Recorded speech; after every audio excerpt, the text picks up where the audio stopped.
بدترین ایمانی اور اخلاقی انحطاط کا شکار تھے۔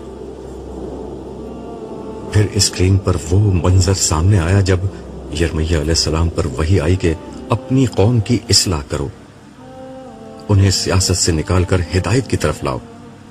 ایک دفعہ سچی خدا پرستی پیدا ہو گئی تو سیاست میں بھی تم ہی غالب ہوگے۔ انہیں حکم تھا کہ وہ شادی کر کے گھر بسانے کے بجائے قوم کو آنے والی تباہی سے خبردار کریں، مگر جب یرمیہ علیہ السلام یہ پیغام لے کر اٹھے تو ہر طرف سے ان کی مخالفت شروع ہو گئی۔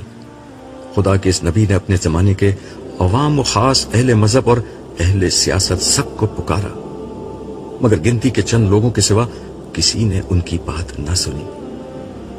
ان کی دعوت بالکل سادہ تھی، وقت نظر سے ٹکرانے کے بجائے اپنے ایمان و اخلاق کی اصلاح کرو۔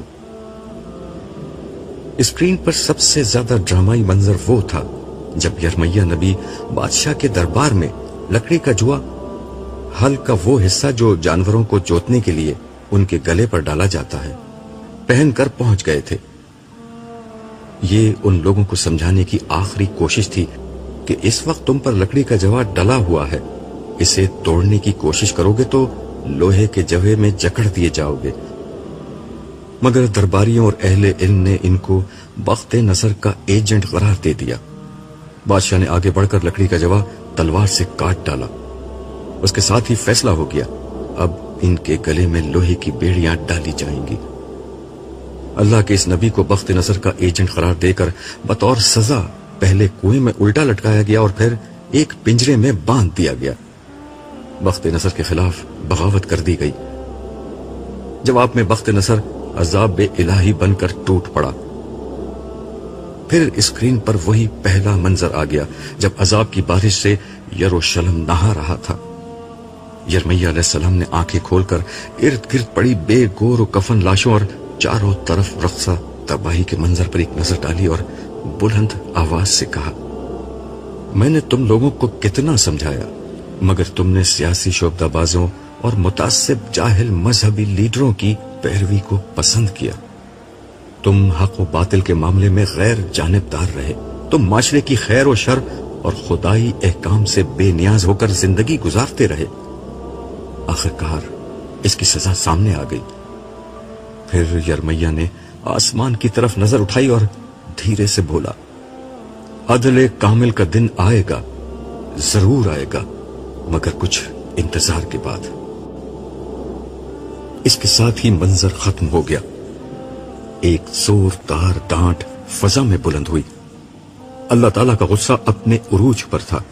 ان کے نبی کے ساتھ جو کچھ بنی اسرائیل نے کیا تھا، اس کی جو سزا بخت نظر کی صورت میں انہوں نے بھگتی تھی، وہ بہت معمولی تھی۔ اصل سزا کا وقت اب آیا تھا۔ حکم ہوا کہ ہر اس شخص کو پیش کیا جائے جو کسی درجے میں بھی یرمیہ کے ساتھ کی گئی اس زیادتی میں شریک تھا۔ بادشاہ، عمرا اور مذہبی لیڈروں کا وہ گروپ پیش ہوا جو اس سانحے کا ذمہ دار تھا۔ ان میں سزا دینے والے بھی تھے اور وہ بھی جو یرمیہ علیہ السلام کو بخت نصر کا ایجنٹ قرار دے کر ان کے خلاف فضا ہموار کر رہے تھے۔ ان سب کے لیے جہنم کا فیصلہ سنا دیا گیا۔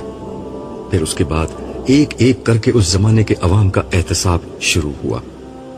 نبی کے مجرموں کا احتساب جس طرح ہونا چاہیے تھا ویسے ہی ہوا، اور ہر مجرم کے لیے بدترین سزا کا فیصلہ ہو گیا۔ میں اس دفعہ حشر میں دیر تک کھڑا رہا اور لوگوں کا حساب کتاب دیکھتا رہا۔ سچی بات یہ ہے کہ اس سے قبل میں نے چند ہی لوگوں کا حساب کتاب دیکھا تھا، مگر اب اندازہ ہو رہا تھا کہ اللہ تعالیٰ انتہائی مکمل اور جامع حساب کر رہے ہیں۔ ہر شخص کے حالات، اس کے ماحول اور اس کی تربیت اور پرورش کے نتیجے میں بننے والی نفسیات کی روشنی میں اس کے اعمال کا جائزہ لیا جا رہا تھا۔